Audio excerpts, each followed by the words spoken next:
আমি পরপর দুটো ভিডিও বানিয়েছি মিডিল ক্লাস লাইফ নিয়ে।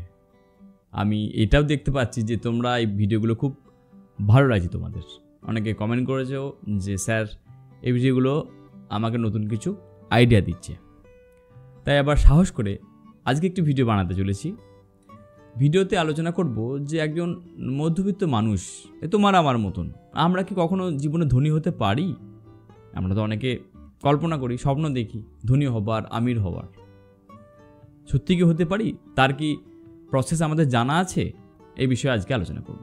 তবে প্রথমে আমরা ধনী কাকে বলি বা মধ্যবিত্ত কাকে বলি একটা এক্সাম্পল দিলেই বুঝতে পারবো। আমি 2 মাস আগে রিলায়েন্স ট্রেন্ডে গিয়েছিলাম। তো আমার মিসেস বলল যে এখন অফার চলছে, চলো কিছু কেনাকাটা করি। তো সেখানে আমাদের বিল হয়েছিল 6,000 টাকা। আমি প্ল্যান করে গেছিলাম ম্যাক্সিমাম 2,000 টাকা মতন বিল হলেই যথেষ্ট আমার জন্য। 6,000 টাকা বিল হওয়ার জন্য আমার মাথা গেল গরম হয়ে আমি গজগজ করতে থাকলাম, এত টাকা ইনভেস্ট, এত টাকা ইনভেস্ট, এত টাকা ইনভেস্ট। এটা একটা মধ্যবিত্ত মানুষের বলতে পারো যে একজন তার চিন্তাভাবনা। যদি একজন আমির ব্যক্তির কথা বলি, যার কাছে অনেক টাকার ব্যাপার আছে, অনেক টাকা আছে, তো ওই ব্যক্তি যদি রিলায়েন্স ট্রেন্ডে ঢোকে, আমি আমির ঘরের ওই ছেলেদের কথা বলছি না, তাদের এক্সাম্পল দিচ্ছি না, আমি জেনুইনভাবে একটা ব্যক্তি কথা বলছি, যে ব্যক্তির আমির যাকে বলি। তো সে যখন কোনো জিনিস কিনতে যাবে, তার কাছে খুব ইজি হবে যে ঠিক আছে, ভালো লেগেছে জামাটা, অফার পেয়েছি, দ্যাট এটা আমার কাজেও লাগবে, আননেসেসারি জিনিস নয়, নেসেসারি জিনিস, ভালো জিনিস কিনে ফেলেছি, 10,000 টাকা বিল হয়েছে, চলো পেমেন্ট করে দিলাম। তার কাছে কোনো ম্যাটার হবে না। তাহলে আমরা ডিফারেন্সটা বুঝতে পারছি যে কাকে আমরা আমির বা ধনী বলি আর কাকে আমরা মধ্যবিত্ত বলি। আশা করি তুমি আমার সাথে রিলেট করতে পারছো। এবার আসছি একটি স্টোরির মাধ্যমে।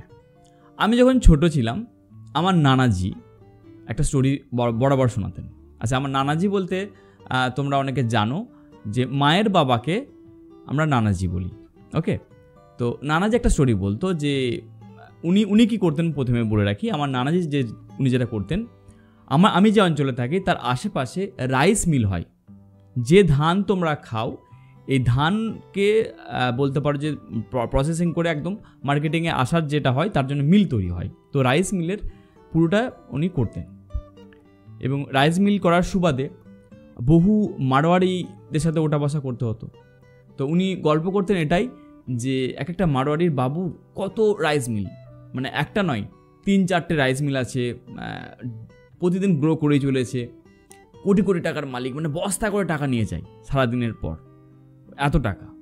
এবং একটা জিনিস বলতো যে তাদের যে ছেলেরা আছে, মানে বাবা করেছে বা দাদু রাইস মিল প্রথম খুলেছিল, তারপর তার বাবা করছে, তার ছেলে করছে, তারপরে যে পোতা, মানে তারপরে যে জেনারেশন আসছে তারাও আবার বিজনেস করছে।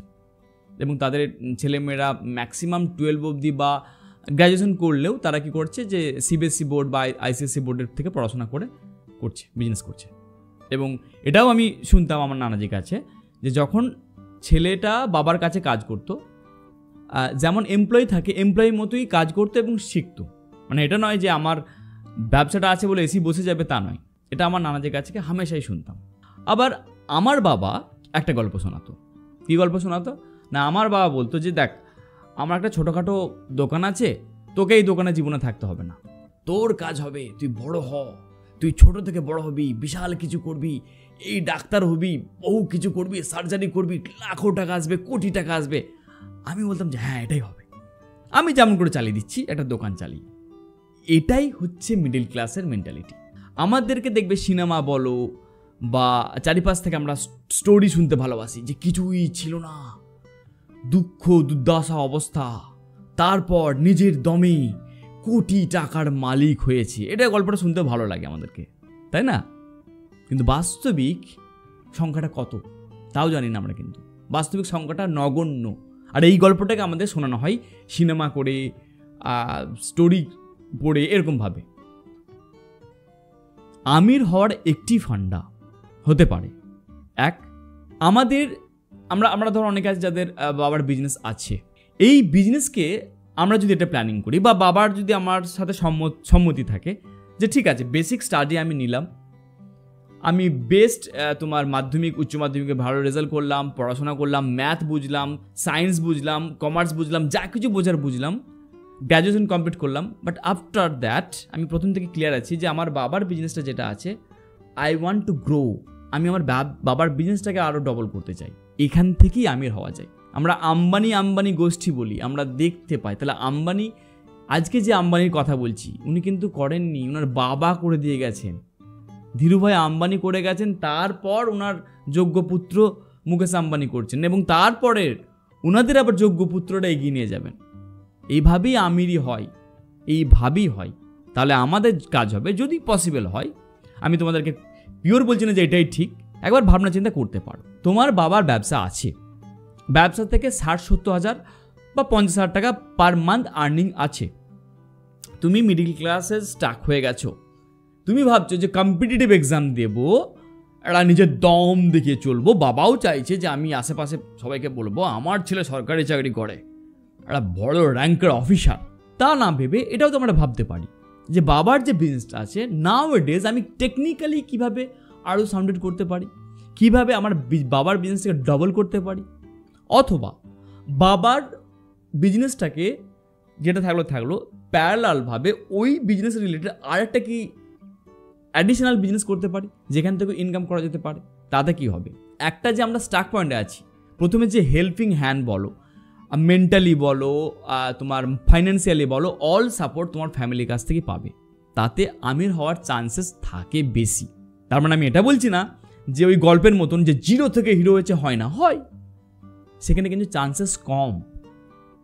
আমরা 1-2 বছর আগে একটা কথা শুনেছিলাম যে নেপোটিজম, বিশেষ করে ওই ফিল্ম ইন্ডাস্ট্রিতে এই ওয়ার্ডটা এসেছিল। নেপোটিজম কোথায় নেই, আর নেপোটিজম কেন থাকবে না? নেপোটিজম মানে বলতে চাইছি যে ধরো কোনো একটা ফিল্ডে তার বাবা বা আত্মীয় করে, সেই ফিল্ডেতে তার আত্মীয়কে বসিয়ে দেবে।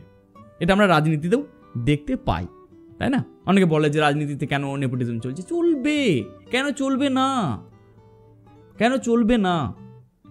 কারণ তারা ফ্যামিলি থেকে, জন্ম থেকে দেখে আসে ওই সিস্টেমটাকে, তো ওই সিস্টেমটাকে গ্রো করতে সব থেকে তারাই ভালো পারবে।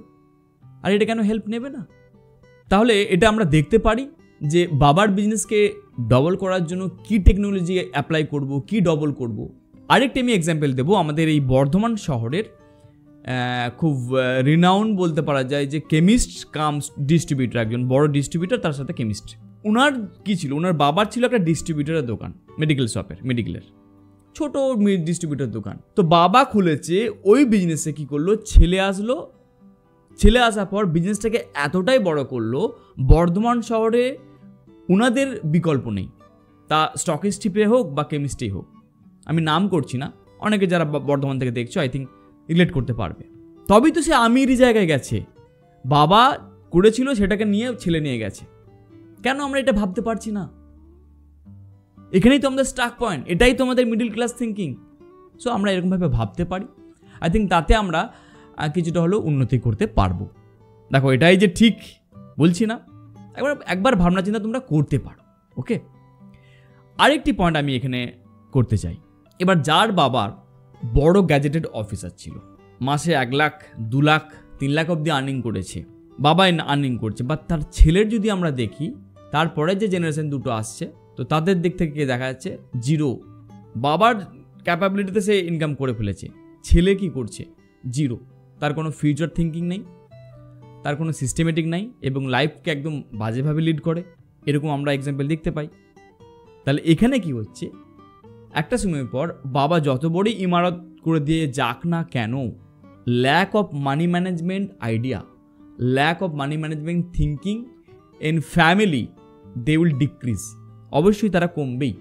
এটা কিন্তু একটা সিনারিও আমরা বাস্তবে দেখতে পাই। তাহলে আমরা আজকে বুঝলাম যে কীভাবে প্রকৃতি ধনী হওয়া যায়। জানি এই ভিডিওটা অনেকের বিরক্ত লাগতে পারে, জানি অনেকের ভিডিওটা শুনে মজাও নেবে, অনেকটাই তারা হ্যাপি ফিল করবে, কারণ তারা রিলেট করতে পারবে। আমি অবশ্যই কমেন্টের জন্য অপেক্ষায় থাকলাম, তোমরা কমেন্ট করো। আর তোমরা যদি চাও যে এরকমই কিছু সত্য কথা যেটা আমাদের সমাজে চলছে বা ঘটছে, যেখানে হয়তো আমরা কেউ আলোচনা করি না, যদি চাও যে আমি আলোচনা করি ভিডিওর মাধ্যমে, তাহলে তো তোমাদের অবশ্যই সাপোর্ট লাগবে। যত বেশি তোমাদের সাউট পাবো, যত বেশি তোমাদের এখান থেকে এঙ্গেজ পাবো, ডেফিনেটলি আমি এই ধরনের আরও ভিডিও বানাবো। পরের ভিডিওতে আবার দেখা হবে। Thank you very much.